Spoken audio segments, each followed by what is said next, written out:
Hello friends. आज हम बात करने वाले हैं टाइप ऑफ कॉन्ट्रैक्ट्स के बारे में। आप सभी को पता होगा कि कॉन्ट्रैक्ट्स किस तरह से होते हैं। आप सभी ने उसका डेफिनेशन वगैरह तो पढ़ ही लिया होगा, लेकिन इस लेक्चर में हम उसको कवर नहीं करेंगे क्योंकि उसके बाद फिर वो लेक्चर बहुत ही ज़्यादा लेंदी हो जाएगा। आज हम सिर्फ उसके क्लासिफिकेशन देखने वाले हैं कि कॉन्ट्रैक्ट्स किस प्रकार में क्लासिफाई होते हैं। तो सबसे पहला जो बेसिस होता है उसका on the basis of formation होता है। जिस तरह से मतलब यानी कि कॉन्ट्रैक्ट किस तरह से फॉर्म किया गया है और किसने फॉर्म किया है उस इसमें उसको क्लासिफाई किया जाता है। उसके बाद होता है on the basis of nature of consideration, यानी कि उसके बदले में आपने क्या लिया है, किस तरह से उसका कंसिडरेशन आपने उन दोनों पार्टीज में लिया हुआ है। On the basis of execution, यानी कॉन्ट्रैक्ट एग्जीक्यूट हुआ है, नहीं हुआ है, होने वाला है। और on the basis of validity, यानी कि कॉन्ट्रैक्ट वैलिड है, वॉइड है। बहुत सारे टर्म्स आते हैं, ये सब अभी हम देखने वाले हैं। तो नेक्स्ट स्लाइड पे जाते हैं।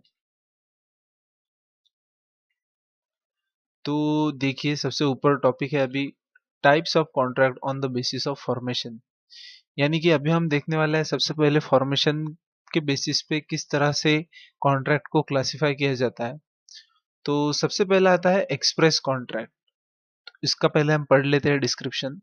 तो contract where there is expression और conversation is called as express contract. For example, A has offered to sell his house to B has given acceptance, it is express contract. यानी कि आप देख सकते हैं कि जो भी चीजें मतलब दो पार्टीज अगर एक्सप्रेस कर रही हो उसे हम एक्सप्रेस कॉन्ट्रैक्ट कहते हैं। ये आप देख सकते हैं यहाँ पे क्लियरली मेंशन है, एक्सप्रेशन और कन्वर्सेशन बिटवीन टू पार्टीज, उसे हम एक्सप्रेस कॉन्ट्रैक्ट कहते हैं। दूसरा उसका टाइप्स आता है, वो होता है इम्प्लाइड कॉन्ट्रैक्ट। यहाँ पे एक्सप्रेस का मीनिंग अगर आपको पता चल गया है तो आपको इम्प्लाइड का भी आसानी से समझ जाएगा। इम्प्लाइड यानी कि फिर अभी जैसे हम एक कहावत होती है कि इशारों इशारों में ही समझ में आना, तो यही इम्प्लाइड कॉन्ट्रैक्ट भी है। इसका डिस्क्रिप्शन एक बार पढ़ लेते हैं।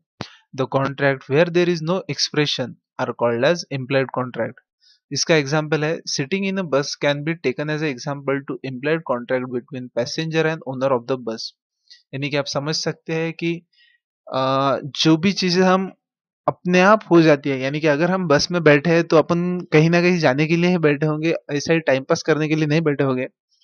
तो वो जो कॉन्ट्रैक्ट हमारा फॉर्म हो रहा है बस वाले के बीच में और हमारे बीच में, वो होता है इम्प्लाइड कॉन्ट्रैक्ट। उसके बाद आता है क्वाजी कॉन्ट्रैक्ट। बहुत सारे लोग इसको क्वाजी को, ये जो तो QUA ऐसा है, डिफरेंट तरह से उसको प्रोनाउंस करते हैं, लेकिन मैं उसे क्वाजी कहता हूँ। तो क्वाजी कॉन्ट्रैक्ट जो होते हैं उसका एक बार डिस्क्रिप्शन पढ़ लेते हैं। In case of quasi contract, there will be no offer and acceptance. So, actually, there will be no contractual relation between the partners. Such a contract, which is created by the virtue of law, is called as quasi contract. Section 68 to 72 of the Contract Act read about the situation where court can create quasi contract. आप देख सकते हैं कि यहाँ पे clearly mention है, contract which is created by the virtue of law is called as quasi contract। यानी कि ऐसे कोई कॉन्ट्रैक्ट जो खुद से ना बना के लॉ के बेसिस पे बन जा रहे हैं उसे हम क्वाजी कॉन्ट्रैक्ट कहते हैं। यानी कि दो पार्टीज विलिंग नहीं है वो कॉन्ट्रैक्ट करने के लिए, लेकिन on the basis of law उनको वो कॉन्ट्रैक्ट में एंटर होना पड़ रहा है, उसे हम क्वाजी कॉन्ट्रैक्ट कहते हैं। तो आपको होप समझ में होगा कि types of contract on the basis of formation, ये तीन चीजें होती है ये फॉर्मेशन में। उसके बाद हम देखते हैं types of contract on the basis of execution. यानी कि on this base contracts can be classified into two groups, namely executed and executory contract. If the performance is completed, it is called as executed contract. In case where contractual obligations are to be performed in future is called as executory contract. यानी कि आप देख सकते हैं execution यानी कि आपने performance उस कॉन्ट्रैक्ट का किया है या नहीं किया है, उसके बेसिस पे कॉन्ट्रैक्ट फॉर्म होता है। और यहाँ पे आप देख सकते हैं कि एग्जीक्यूशन को भी दो ग्रुप में ट्रांसफर किया गया है, एक है एग्जीक्यूटेड और एक एग्जीक्यूटरी। एग्जीक्यूटेड यानी कि आपने कॉन्ट्रैक्ट, उस कॉन्ट्रैक्ट को आपने पूरा कर लिया है, और एग्जीक्यूटरी कॉन्ट्रैक्ट यानी कि फ्यूचर कुछ ना कुछ कॉन्ट्रैक्ट का उसका बाकी है, कुछ ऑब्लिगेशन आपके ऊपर होंगे, उसको आप फ्यूचर में कंप्लीट करेंगे, तो उसको अपन इस समय एग्जीक्यूटरी कॉन्ट्रैक्ट कहेंगे। तो तीसरा टाइप देखते हैं अभी, types of contract on the basis of validity. तो वैलिडिटी के मतलब ये कॉन्ट्रैक्ट वैलिड है या नहीं, और उसमें अभी हम सब टाइप देखेंगे कि ये वैलिड है, वॉइड है, ऐसे 4 पार्ट्स आते हैं उसमें, वो भी हम देखेंगे। तो सबसे पहले हम देखते हैं valid. Valid contracts, the contracts which are enforceable in the court of law are called as valid contract. जो भी कॉन्ट्रैक्ट्स कोर्ट में एनफोर्सिएबल हो सकते हैं, जिनको लीगल स्टेटस ऑब्टेन है, उसे हम वैलिड कॉन्ट्रैक्ट कहेंगे। To attain validity, the contract should have certain features like consensus addendum, certainty, free consent, two-directional consideration, fulfillment of legal formalities, legal obligation, lawful object, capacity of parties, possibility of performance, etc. अगर किसी contract को अगर हम valid contract कहते हैं, तो उसे हम उसमें हमें ये सारी चीजें जरूरी होती है, यानी कि वो कॉन्ट्रैक्ट हम परफॉर्म कर सके, ऐसा उसमें पॉसिबिलिटी होनी चाहिए। पार्टीज की उसकी कैपेसिटी होनी चाहिए कि हाँ ये 2 पार्टीज इस कॉन्ट्रैक्ट को फॉर्म कर सके। अगर हम इसका एग्जांपल लेते हैं, 2 पर्सन है, उनके पास 100 रुपए है, और वो चाहते हैं कि हम ताजमहल में जाके डिनर करें। तो क्या ये पॉसिबल हो सकता है? नहीं, ताजमहल और उनके बीच में कोई भी कॉन्ट्रैक्ट पॉसिबल नहीं है, क्योंकि 100 रुपए में वहां पे तो टी भी नहीं मिलती। तो इस तरह से ये वैलिड नहीं होगा, कि उनकी कैपेसिटी नहीं होगी कि वो कॉन्ट्रैक्ट में एंटर कर पाए। उसके बाद legal obligation, certainty of free consent, दोनों पार्टीज का फ्री कंसेंट उसमें होना आवश्यक है।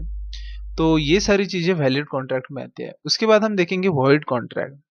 A contract which is not enforceable in a court of law is called as void contract. ऐसा कॉन्ट्रैक्ट जो कोर्ट में वैलिड ही नहीं है, यानी कि इनवैलिड कॉन्ट्रैक्ट है, उसे हम void contract कहेंगे।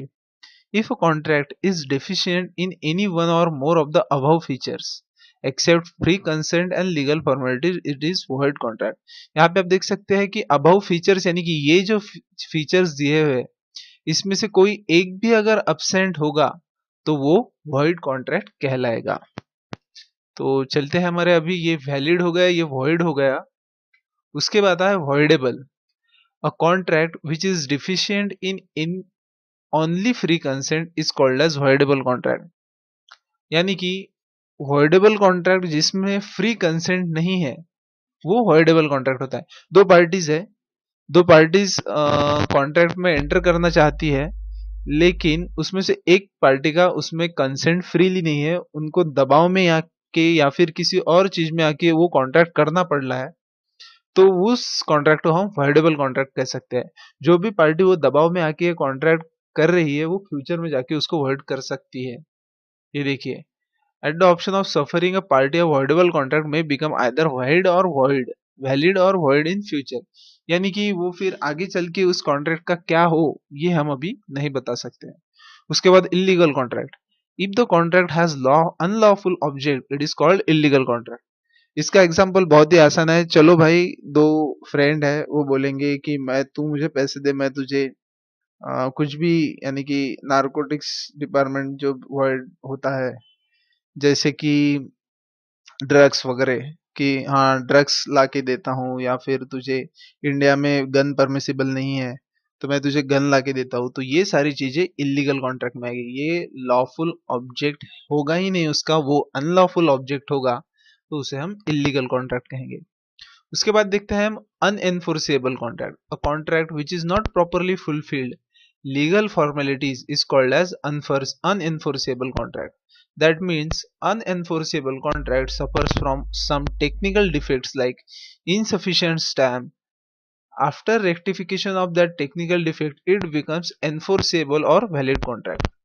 यानी कि unenforceable contract ऐसा contract जिसमें कोई टेक्निकल डिफेक्ट हो, कहीं किसी की साइन ही बाकी रह जाई हो, स्टैम्प ड्यूटी पूरी भरी नहीं हो, आधी भरी हो, ऐसे जो भी टेक्निकल डिफेक्ट आते हैं, कोई पेपर अटैच करना था लेकिन वो पेपर ही अटैच नहीं किया हो, तो तब तक के लिए अनएनफोर्सेबल रहता है। लेकिन उसके बाद अगर वो टेक्निकल डिफेक्ट हम उसको हटा दे, साइन ले ले, स्टैम्प ड्यूटी पूरी भर ले, तो उसके बाद वो जो कॉन्ट्रैक्ट होता है वो एनफोर्सेबल कॉन्ट्रैक्ट बन जाता है, यानी कि उसे हम वैलिड कॉन्ट्रैक्ट कहते हैं।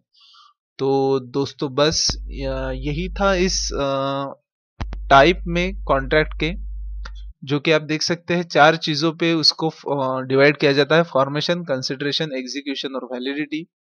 तो होप आपको ये समझ आया होगा। और अगर आपको ये वीडियो अच्छा लगता है तो लाइक जरूर कीजिए, और मुझे नीचे कमेंट्स में बताइए कि आपको क्या और किस टॉपिक पे आपको और लेक्चर्स चाहिए, जिससे हमें हेल्प होगी कि पता चलेगा कि आपको और किन चीज़ों पे फोकस करना है। और बस दोस्तों यही था इस वीडियो में। Thank you. और सब्सक्राइब ज़रूर कीजिए SGBU कॉमर्स को, और अपने फ्रेंड्स के साथ ज़रूर शेयर कीजिए।